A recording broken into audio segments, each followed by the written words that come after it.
Hey everyone, today I'd like to just talk about probably the most hated card in all of Magic the Gathering, and that card is Charizard. Wait, did I say Charizard? Sorry, I meant Shahrazad. Now, Shahrazad is a card, it's an old card, and actually, before I begin, it's actually banned in every single format. It's how bad it is. Okay, so what Shahrazad says is players must leave the game in progress as it is and use the cards left in their libraries as decks with which to play a sub game of Magic.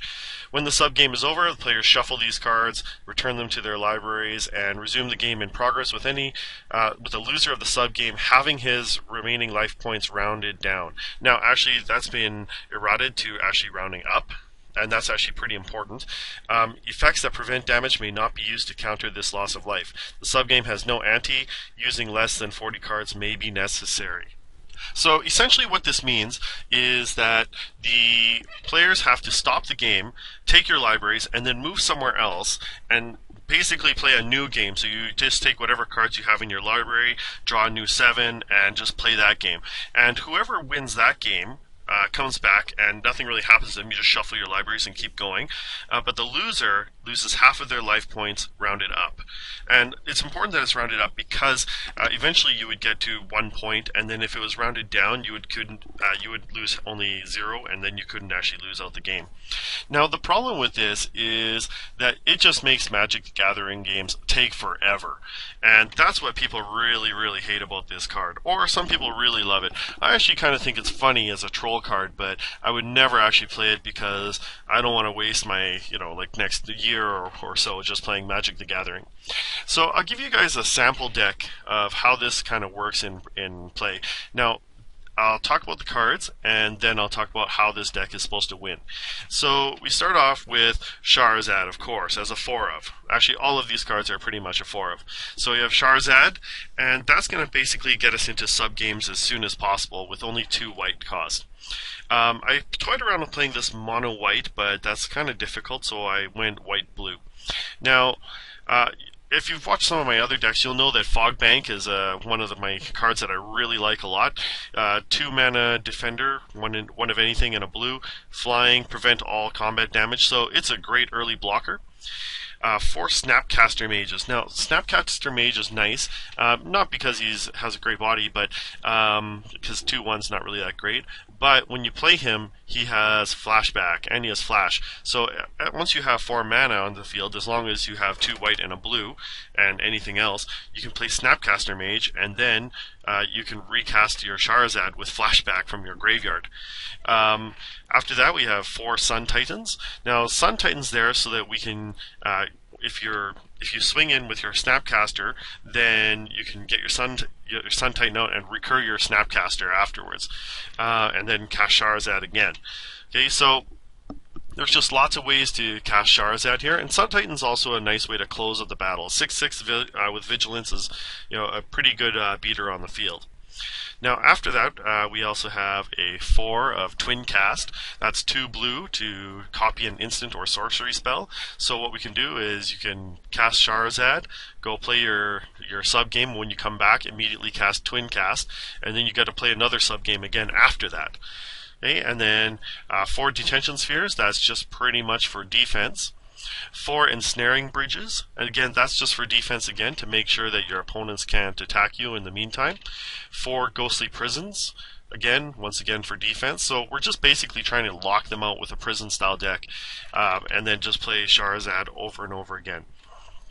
4 Supreme Verdicts to destroy your creatures, or your opponent's creatures, and your creatures, I guess, but you don't really run too many creatures. Ideally, you would hit this when you had a Snapcaster Mage out and a Sun Titan in hand. Destroy all the creatures, play your Sun Titan, and then get your Snapcaster back and Shahrazad again. The land base for this is pretty simple. 4 Glacial Fortress, 4 Seachrome Coast, 8 Islands, 8 Plains.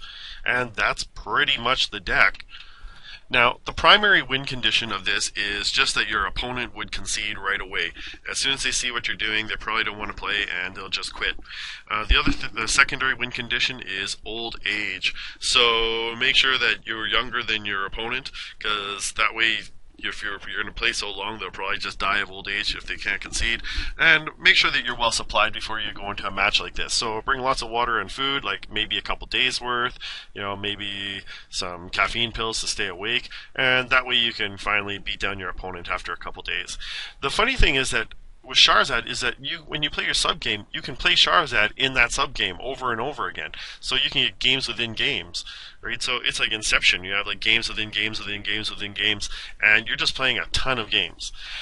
Your final win condition is just to play Sun Titan and beat your opponent down with the Sun Titan, ideally on your third or fourth iteration of Shahrazad, and then go back to that game and basically have them start at half-life and start again, and so on and so forth, and then just beat them down. Your opponent's not going to really like that, and probably you'll have a laugh and concede. But if they don't, well, enjoy playing days and days of Magic the Gathering. Now, of course, this is just for fun. Shahrazad is banned, like I said, in every format.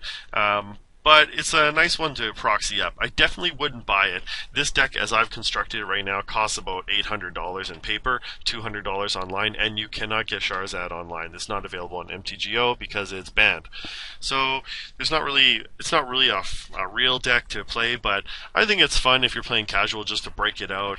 You'll get a whole bunch of groans, especially if people don't know what it is, and then they start to see what's happening. Then have a couple laughs and then concede. I would just choose to proxy this up. So just print out the cards and paste them onto the whole bunch of comments or whatever and play it like that. But I think it's actually a funny concept. So that's my deck for this week. I hope you enjoyed it. I think it's a lot of fun. Remember, if you do like these videos, you can help me by liking the video and subscribing to the channel. And if there's something you want to see, please leave a comment in the comment section. Anyways, thanks for watching, and I'll see you next time. It's that time again for a random card review. So where we just hit random and see what kind of card we get. So let's take a look. Alright, Bone Splinters. This is actually a new card from Battle of Zendikar, a common.